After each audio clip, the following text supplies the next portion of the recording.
these mini watercolor by Prang at the Dollar Tree, and I wanted to swatch them out and see how well they work. Now, Prang is a name brand and a pretty well-known brand.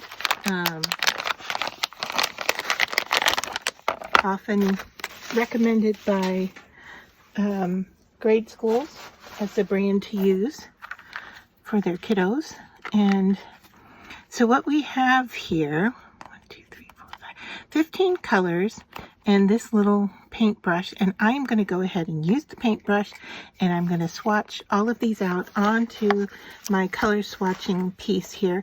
Now this is a printout from my store, and I'll link to that. It is a PDF book actually that has a number of different swatch charts in it for you to use, and I printed it out on an inkjet printer on just cardstock. So this is not any kind of special paper to be using with these. And to get started, I am just going to kind of spray the surface of these to get them going. And I'm not going to have you sit through me swatching every color. I'm just going to start with one, and then I'll come back and show you the rest after I have swatched. Okay, so the mixture here, sorry, I'm off camera.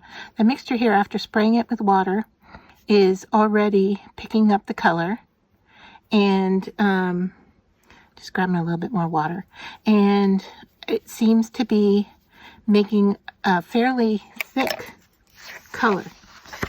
So let's just swatch this out. So yeah, that's a nice coverage, and I'm going over the black line just to show you that it is still transparent, but I'm wondering if we did more than one layer, if we let this dry and then come back, how that would look. So there's our first color. Just gonna rinse off my brush and move on to the next color, which is equally a thick feeling. I'm actually really liking the quality of this. I didn't expect it to be this nice, but you can see that the colors are showing up pretty bold for watercolors, and they feel rather thick as I mix them with water. So I'm cleaning my brush after each use and just going in there and grabbing the color. So yeah, see, look, that's just such a nice thick coverage of paint.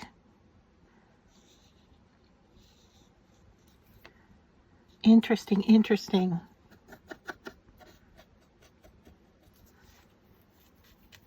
All right, I'll continue on and I'll come back and show you when I'm done. Okay, so here they are all swatched, and the colors are vibrant. I was surprised. Not as translucent as I would expect watercolors to be. When I mixed the brush on the surface of the paint, it felt almost more like a thick acrylic paint than it did a watercolor. And so then when I put it down on my swatch chart here, I've got a single coat of each color. And then if you can see, there's a bar kind of at the bottom of each color, and that's a second application, because I wanted to see what happened if you layered the color, how well the coverage was. A few that I were kind of disappointed with is this one down here at the bottom, which is kind of a rose color. It just, I don't know if it's coming across well, but it looks more watery, more like what a watercolor would look like. So that one, with the two layers, the color looks better.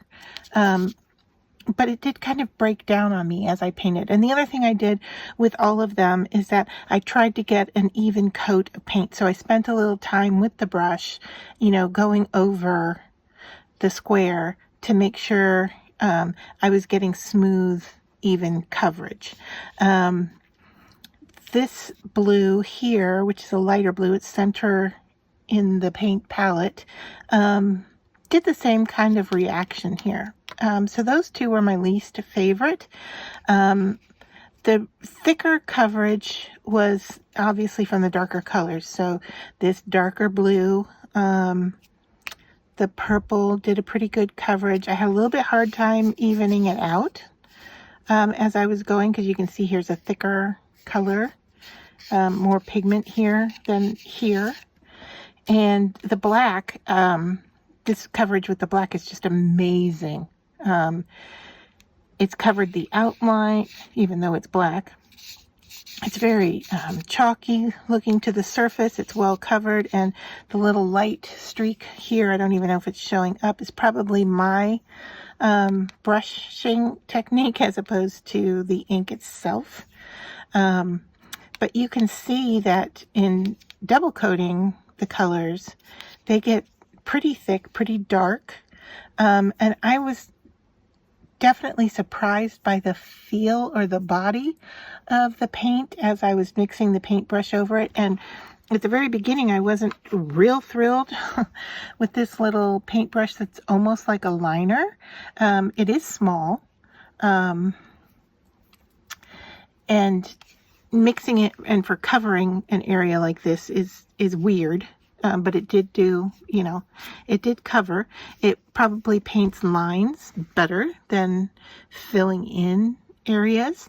But for an inexpensive little brush to put with the paints, it's not terrible. I mean, I've used other quality or lack of quality paintbrushes, I would say, that worked a lot less than this one. This one, it seems to be a little bit nicer. Yes, it's a cheap paintbrush. There's no getting around that. Does it work? Yes. Can you lay it on its side and get coverage? Yes. And can you stripe it and get coverage? Yes. So I'll just show you here. I'm just going to go into the black and pick some of this up, and we'll just twirl it around, and I'll show you. You can lay it on its side and do a swatch of black like so, or you can use just the point, create a line.